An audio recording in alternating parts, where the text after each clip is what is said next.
दुर्गा नदी के किनारे बसा एक गांव फूलपुर। गांव में कुछ 100-150 लोग रहते थे। अंजलि, जो कि पास ही के जिले में रहती थी और 12वीं पास कर चुकी थी, उसके पिताजी ने बेटी को जल्दी विदा करने के लिए उसकी शादी फूलपुर गांव के मुकेश से करवा दी थी। मुकेश कभी स्कूल नहीं गया था और इस कारण वो पढ़ा लिखा नहीं था और बाकी गांव वालों की हालत भी मुकेश जैसी ही थी। मुकेश के घर में उसके माता पिता भी रहते थे। सासू माँ, मैं बाहर मंदिर तक जा रही हूँ, आधे घंटे में आ जाऊंगी। अरे अभी कहीं जाने की जरूरत नहीं है, चुपचाप जाके रसोई में रात के खाने की तैयारी करो। और ये घूंघट क्यों हटा लिया है तुमने? क्या पता नहीं कि इस गांव में औरतें बिना घूंघट के नहीं रहती? रात में अंजलि छत पर जाकर अपनी मम्मी से बात कर रही होती है। तभी गांव की 3-4 औरतें उसे देख लेती है और दरवाजे पर आकर उसकी सास से शिकायत करने लगती है। और क्या हुआ? अरे छत पे तो देखो, आपकी बहू मटक मटक के किसी से फोन पर बात कर रही है। दिन भर फोन पे लगी रहती है। अरे कल तो मंदिर के पास वो क्या कहते हैं, सेल्फी ले रही थी। शहर की बहू रखना अच्छा शान की बात है, पर देखना इसके लक्षण से ये तो तुम्हारे परिवार को बदनाम ना कर दे।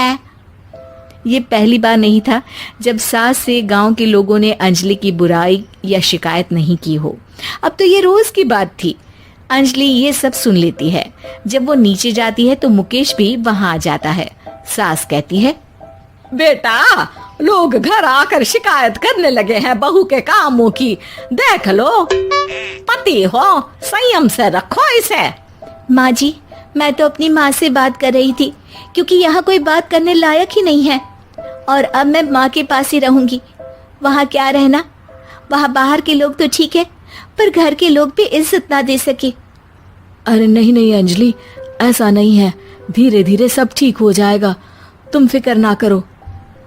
अरे बस कुछ बोलना ही नहीं है, सर पे चढ़ा रखा है बहू को। सास मुकेश की नरम बात सुन के वहां से मुंह चढ़ाकर चली जाती है।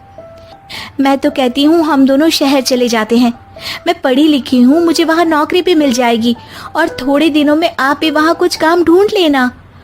अरे नहीं नहीं अंजलि, हम यहाँ ना गांव का खेत, माँ पिताजी को छोड़कर शहर नहीं जा सकते। माँ पिताजी को कैसा लगेगा और गांव वाले क्या सोचेंगे? ये कहकर मुकेश सोने चला जाता है और अंजलि की गांव वालों द्वारा बुराई का सिलसिला बहुत दिनों तक चलता ही रहता है। लेकिन अंजलि गुस्सा ना दिखाते हुए समझदारी से काम लेती है।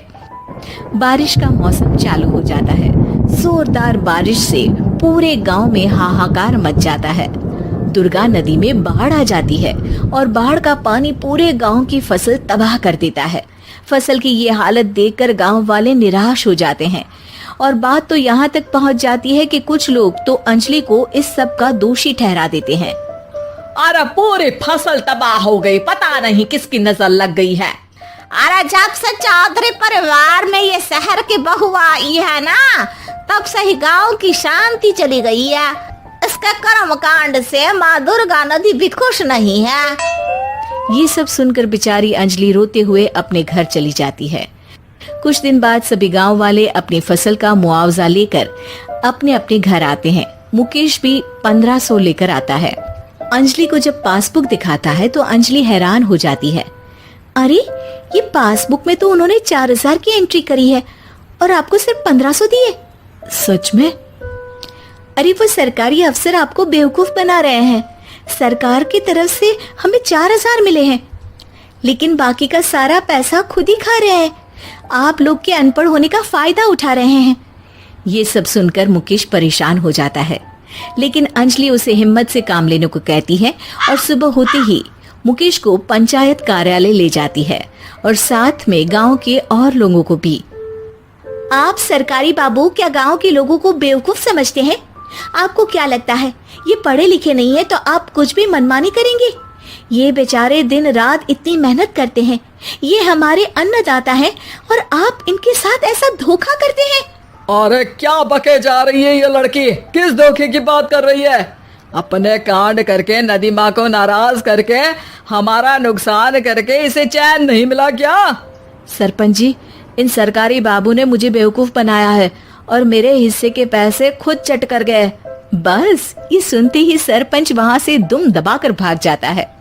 पता चलता है कि जनपद अधिकारियों ने गांव के सरपंच के साथ मिलकर सबके साथ धोखा किया है। सब लोगों का विरोध शुरू हो जाता है और आखिर में अधिकारी सब गांव वालों के हिस्सों के बचे हुए पैसे उन्हें लौटा देते हैं और कई दिन तक सरपंच गांव में लौटता ही नहीं। अंजलि, तुम नहीं होती तो हम गांव वालों को तो पता ही नहीं चलता कि ये हमें हर बार बेवकूफ बनाते हैं। हाँ हाँ अंजलि बेटी, हमें माफ कर दो। हम सब तुम्हें बुरा भला कहते रहे, लेकिन तुमने ही आज हमें बेवकूफ बनाने से बचाया है। हमें तुम पर गर्व है बेटी। अब समझ आया कि सरपंच तुमसे नहीं, तुम्हारे पढ़े लिखे होने से नफरत करता था। क्यों ना इस बार हम अंजलि को ही सरपंच पद के लिए चुन ले? क्या कहते हो गांव वालों? पढ़ी लिखी सरपंच।